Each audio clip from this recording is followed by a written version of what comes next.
Maayong buntag sa tanan, dalaygon ang Dios sa higayon, oportunidad nga gitugot na usab niya kanato nga makapadayon kita sa atong buluhaton. Mga higala, mag-adto kita sa pagpangamuyo sa pagtugyan sa atong buluhaton karong buntag. Amahan og Dios nga langit nun, nagapasalamat kami sa higayon, oportunidad nga magitugot na usab kanamo nga makabasa kami, makapamalandong sa balaan nimo mga pulong. Andama o Dios ang kasing-kasing unahuna sa matag usa.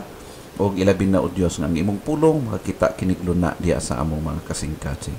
Pananglangini Ginoo ang matag usa o ang among pagpamalandong niini nga kini mahimo gyud nga adunay epekto diha sa among mga kinabuhi. Especially Ginoo sa mga paghatag nimo kanamo pagtulunan sa matag karon ug unya. Kini among gitugyan diha kanimo in Jesus name. Amen. Salamat sa gayon nga makapadayon kita sa pagpamalandong og ania kita nagatuon karon mahitungod sa paghatag sa Dios kanatog assurance dili lang sa salvation kung tinuod nga kita nagasalig, nagatuo og nagtugyan sa atong kinabuhi diha sa Dios. Angay nato mabalaan nga kita assured diha sa kamot sa Ginoo. Assured of God's daily provision, not only in salvation but also for His daily provision sa atong pagkinabuhi. Natun-an nato in the past, nato miaging adlaw, assured of God's daily provision. Gipakita sa Dios kanato ang iyang promisa nga siya naga-care kanato. The promise that God cares. And number 2, the promise of provision for all our needs. And this time, atong tan-aw ng ikatulo, the promise of answered prayers. Usa ang pagpangamuyo, ang pagampo nga gihatag sa Dios kanato nga pribilehiyo nga kitang tanan maka-avail sa gi-promise sa Ginoo, gihatag niya kanato nga mahimo kitang assured diya siyang tubangan nga mo ampo kita og tubagon gayod sa atong Ginoo. As members of God's family, all members have direct access to God as their Heavenly Father through the Lord Jesus Christ. Tungod kay membro kita sa pamilya sa Ginoo, gitawag child or children of God. Anaa kita ni anang pribilehiyo, aduna kita gitawag direct access ngadto sa Ginoo. The fact God knows our needs before we ask. Even sa panahon wa pa ta kaampo, nagaplano pa ta sa pagampo, ang Dios nakabalo na kung unsang atong pangayoon. According to Matthew chapter 6 verse 32, for the Gentiles seek after all these things, and your heavenly Father knows that you need them all. Ato makita tungod kay ang Dios usa siya ka omniscient God. He knows everything. Wa pa ta nagaplano pa lang ta sa pagampo o wala pa ta nakaampo, nakabalaan na sa Ginoo. According sa Hebrews chapter 4 verse 16, iyon ang pulong sa Dios, let us therefore come boldly unto the throne of grace, that we may obtain mercy and find grace to help in time of need. Sa panahon nga naa kita sa panginahanglan, i-challenge kita sa pulong sa Ginoo to come boldly unto the throne of grace. In 1 John chapter 5 verse 14, and this is the confidence that we have in Him, that if we seek anything according to His will, He heareth us. He will hear us. He heareth us. Maminaw siya. Mao kana siya ang kalauman nga gihatag sa Dios kanato. If we ask anything according to His will, kung mahisulod diha sa iyang balaang kabubuton. If God knows and cares, why needed to pray? Kung nakabalo ang Dios sa atong mga panginahanglan, nganong kinahanglan pa man ta mag-ampo? Ang kabalo naman dahil siya, no? Mao kana ang mga panguna-una sometimes na atong masugatan. Kung nakabalo man siya nga need nato na, kinahanglanon nato, nganong paampuon pamantaron iyang ihatag? Hinumdumon na ito, higala, that is because God has chosen to work in our lives through prayers or to prayer. Ang mao kana ang gipili nga sa Ginoo kanato nga pamaagi nga siya motubag. In fact, si James nagaingon sa James chapter 5 verse 16, confess your faults one to another and pray one for another that ye may be healed. The effectual fervent prayer of a righteous man availeth much. So, si James mismo, aware siya o nakabalo siya nga ang pag-ampo o sagyod kakinahanglanon alang sa mga Kristohanon. It's because prayer is a vehicle of fellowship. Mao ka na ang pamaagi na gihatag sa Dios in which maka-fellowship kita diha sa Ginoo. Siguro for how many years, how many months, how many days na wala tay ampo-ampo sa Ginoo, wala ta nagki-fellowship sa Ginoo. Prayer is an evidence of faith or a spirit of dependence. Ang pagkamainampuon nagpakita, nagpadayag na kita ang atong dependence, atong pagsalig na agidiha sa Ginoo. Prayer is also a means of focusing our hearts on the Lord, to His purposes and to His care. Mao kana siya gala ang gipadayag while panahon nga nagaapangamuyo kita. Prayer is not just a matter of asking, but of seeking God's direction and will, and waiting on Him just as one knocks and waits at the door for someone to hear and open the door. No? Murag mao kana ingon ana nga ang tao nga naa sa gawas nagahulat, somebody nga naa sa sulod nga moabli sa door aron nga siya makasulod diini. That is the essence kung atong tan-awon ang pagkamainampuon. Just keep asking. Just be patient and be sure to ask what God's will is in the matter. Atong hinumdumon ni gala, kung unsa gyud ang kabubuton sa Ginoo, it is what I am asking. Really, what is the best according to God's purposes and wisdom?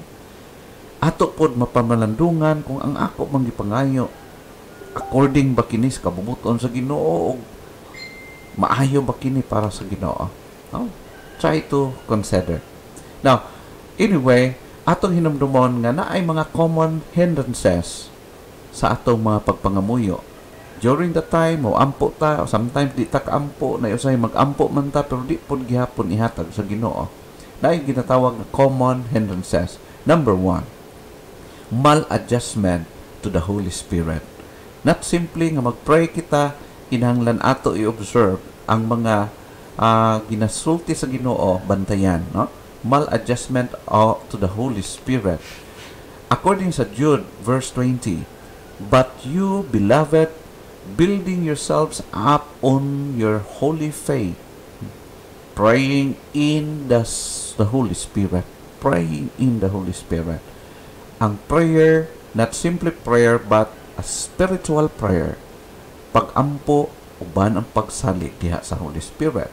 In Ephesians chapter 4, verse 30, and do not grieve the Holy Spirit of God, by whom you were sealed for the day of redemption. Remember nga ang balaang espiritu aduna siya'y requirement usab sa atong kinabuhi.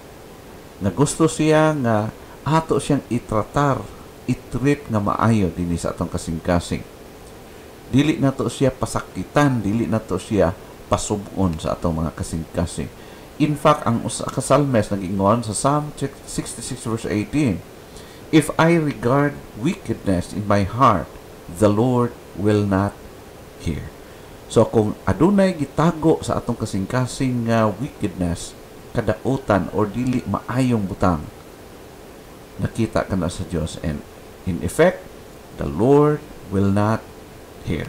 Now, dili lang ka na maladjustment to the Holy Spirit, na number 2 is maladjustment to the Word of God. Nakabalot ang Bible, makabalot mo basa, pero wala kita mahaom ang atong kinabuhi diha sa pulong sa Ginoo. Unsa ingon sa Proverbs chapter 28 verse 9, He that turneth away his ear from hearing the law, even his prayer shall be abomination. So, ang usa ka tawo nga walay pagpakabana diha sa pulong sa Dios, no time for hearing the word of God, even his prayer shall be abominable to him, to God. In John chapter 15 verse 7, si Jesus mismo nagasulti niini gala, if we abide in me and my words abide in you, ye shall ask what you will, and it shall be done unto you. The requirement is to abide in his words, to abide, to follow what is written in the Bible, in the scriptures. According to Psalm chapter 119 verse 11, it says, Thy word have I hid in mine heart, that I might not sin against thee. Ang sekreto nga magkinabuhi kita nga tunhay, pure in the sight of God, is that to keep God's word in our hearts. Kay kung walay word of God nga na atong guditan, atong tindugan, atong gina-follow, sigurado nga ang atong pagkinadili muhaom sa kabubuton sa Ginoo. Ikatulo, the common hindrances of prayer is failure to pray in faith. Nagampo tuod pero na at the back of his head, no, ang likod sa una sa usa ka person naga-pray na wala na daan nagsalig, wala na nagtuo. Unsa ingon sa Matthew chapter 21 verse 22, and all things you ask in prayer, believing you shall receive. Walay halo nga pagduha-duha. Dili nga nagaampo pero ang doubt na anadaan sa iyang ulo. Ingon sa Hebrews 11 verse 6, and without faith it is impossible to please him, for he who comes to God must believe that he is, and that he is a rewarder of those who seek him. So mao ka na ang gisulti sa pulong sa Ginoo. Without faith it is impossible to please him. So ato ginantiban-an ni gala, kay kung duol ta sa Ginoo kinahanglan, adunay pagtuo pagsalig diha sa atong kasing-kasing. Ika-upat nga butang, failure to ask because of a spirit of self-dependence. Sometimes nag-ampo man pero ang pagsalig niya na siyang sariling kakayahan o siyang alternative. Ingon sa James chapter 4 verse 2, you lust and do not have, so you commit murder, and you are envious and cannot obtain, so you fight and quarrel. You do not have because you do not ask. So mao kana siya, kana bitong ibutang nato sa atong sariling kakayahan. Ang usa ka butang kay nagtuo ta, nagsaligta sa atong kakayahan. Mao kana siya ang usa sa mga kalaban sa Ginoo nga di gyud niya gusto. Ang ginatawag nga self-dependence. Abi na to kaya, pero sultian ko ikaw gala, dili na to kaya. We need God.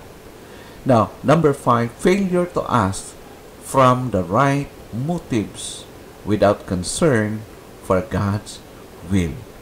Usahay, ang problema na to is atong motibo, nganong nangayo kita ni ana, o wala nato konsiderar ang kabubuton sa Ginoo. According to verse 3, you ask and do not receive because you ask with wrong motives, so that you may spend it on your pleasures. So ato makita, nagapangayo man kita pero ang motive behind is mali. O ang ato nga ang atong Dios kay nakabalo siya sa unsa atong ginahuna, unsa naa sa atong kasing-kasing, kabalo siya unsay dapat niya himuon. According to Matthew chapter 26 verse 42, he went away again a second time and prayed, saying, My Father, if this cannot pass away unless I drink it, thy will be done. Naka-remember kay gala, during the time of Jesus Christ to be executed, katong mo suffer na siya so according sa purpose nganong ni anhi siya sa kalibutan. During that night, nagampo siya, naghangyo siya sa amahan kung pwede nga mulabay una ang kopa sa suffering. Pero while praying, ang iyang kabubuton dili mao ang iyang gina-follow. Yun siya, "My Father, if this cannot pass away unless I drink it, thy will be done." So kung kailangan jud inumon ako ni, i-undergo nako nga suffering para matuman ang imong kabubuton. Okay, ikaw ang matuman. So ikon ana ang klaseng attitude ni Jesus. Ikaunom, failure to endure, fainting under pressure. Kana bitaw usahay dili kahulat. Dili makaantos. Lisod biya ang paghulat, no? Dili maka-endure sa ginaantos nga mga pressure sa kinabuhi. Ingon sa Luke chapter 18 verse 1, "Now he was telling them a parable to show that at all times they ought to pray and not to lose heart." So, mao kini siya. Kung imong tan-awon ang chapter 18 verse 1, paubos, ato makita nga gisulti ni Jesus Christ, illustrate niya kinahanglan ang perseverance, persistent prayer para sa iyang mga kaanakan. Even sa Old Testament, the book of Isaiah chapter 40 verse 31, nagahisgot siya pareho nga gipaabot. "Yet those who wait for the Lord will gain new strength. They will mount up with wings like eagles. They will run and not get tired. They will walk and not become weary." So, ang Diyos nagalantaw, nagatanaw sab siya, gusto yung ma-develop ang ato ang pagka-pasensyoso. No? Usahay kita manggod, wala ta kung gusto ta, nagkinahanglan ta, gusto gadali ta, lisod kayo, diha na to makita kung unsa ta kapasensyoso higala. We need to be persistent and we need to endure even sa mga pressures kinabuhi. Ika-pito, wrong relationships or wrong relations with people and unforgiving spirit. Sometimes gina-take for granted kini sa mga tao ang dili ginatawag na maayong pakigrelasyon sa uban. Pero kabalo kay gala, maka-affect kini sa atong prayer life. Kung imong tanawon in Mark chapter 11 verse 25, "And when ye stand praying, forgive if ye have aught against any, that your Father also which is in heaven may forgive you your trespasses." So kung nag-ampo ka, mo approach ka sa throne of grace, then ma-remember nimo nga naa kay kabangi, na kay gidumtan nga tao, kinahanglan pakig-uli usa ka kaniya. Usa ka na siya ka principle, pagtulunan gihatag ni Jesus Christ kanatong tanan. Iyan sa verse 26, "But if ye do not forgive, neither will your Father which is in heaven forgive your trespasses." So kung unsa atong gihimo sa uban, mao po na atong ang himuon sa Ginoo kanato. Kung dili ta kapasaylo sa uban, ang Dios po dili magpasaylo, mag-forgive kanato. But pasabot, kung unsa atong ginapugas, mao po atong anihon. Kung magdumot ta, wala po tayo blessing. Mao kana siya higala kung imong tan-awon, kailangan ato nga i-maintain ang atong pakigrelasyon ngadto sa uban.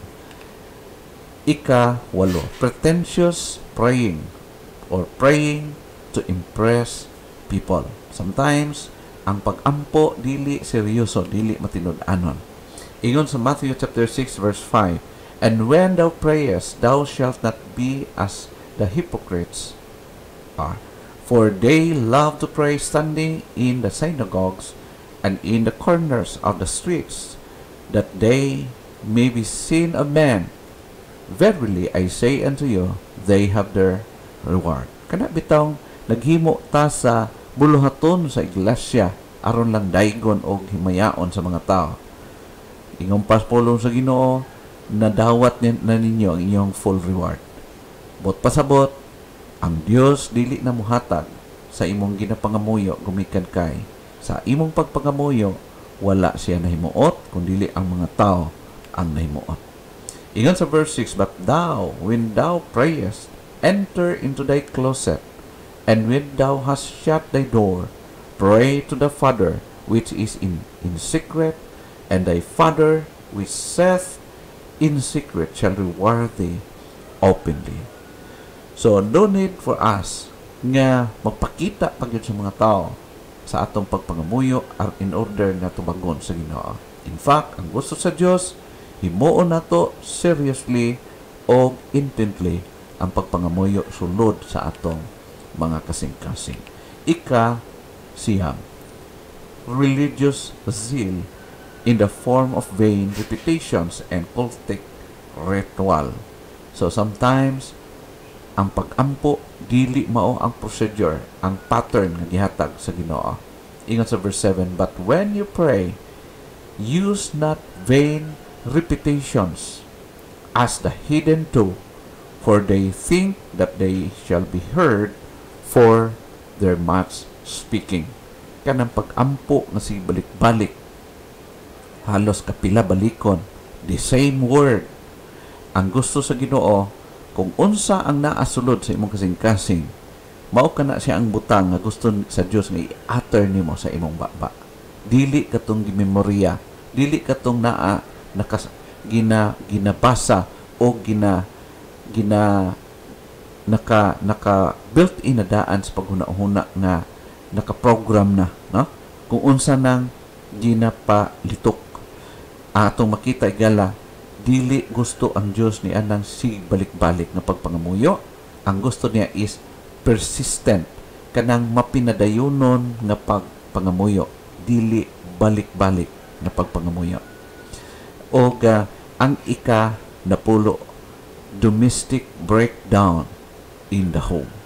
Okay? So usa kini siya ka sa mga hindrances na common nagababag sa matag usa sa pagpangamuyo.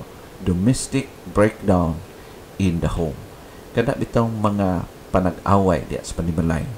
Ingon pa sa 1 Peter chapter 3 verse 7, "You husbands likewise live with your wives in an understanding way, as with a weaker vessel, since she is a woman, and grant her honor as a fellow heirs of the grace of life, so that your prayers may not be hindered."